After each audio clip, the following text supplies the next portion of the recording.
வணக்கம். பைபிளை முழுவதுமாக வாசிக்கும் நம் லட்சிய பயணத்திற்கு உங்களை அன்புடன் வரவேற்கிறேன். இன்று நாம் லேவியராகமத்தில் 15வது அதிகாரத்தை வாசிக்க இருக்கிறோம். இதுவரை நாம் மொத்த நூல்களில் 8.74% நூல்களை வாசித்து முடித்துவிட்டோம். இன்னும் சில நூல்களை முடித்தால் நம் பயணம் வெற்றிகரமாகும்.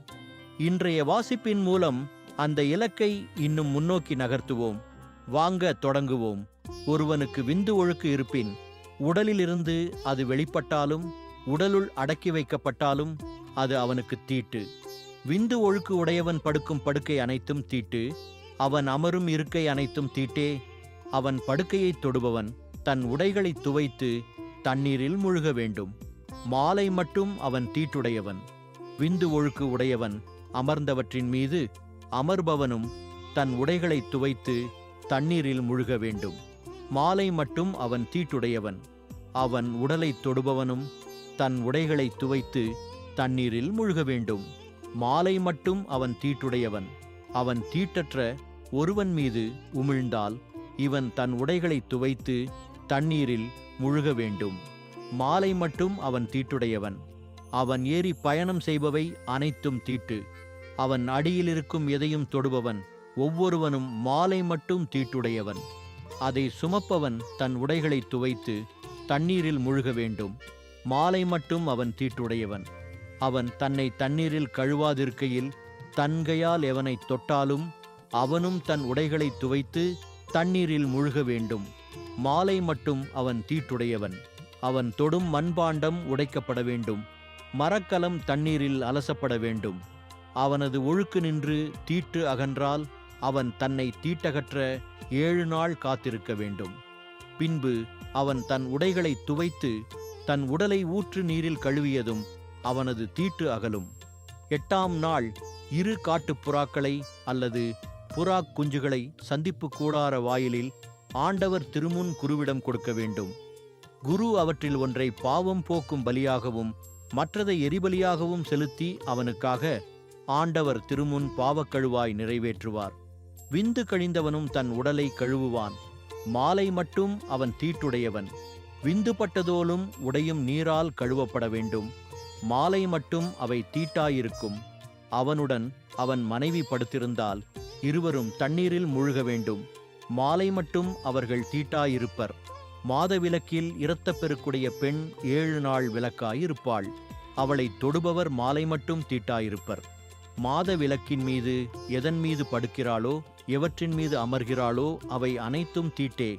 அவள் படுக்கையை தொடுபவர் அனைவரும் தம் உடைகளை துவைத்து நீரில் முழுக வேண்டும். மாலை மட்டும் அவர்கள் தீட்டாயிருப்பர். அவள் அமரும் மனையை தொடுபவன் தன் உடைகளை துவைத்து தண்ணீரில் முழுக வேண்டும். மாலை மட்டும் அவன் தீட்டாயிருப்பான்.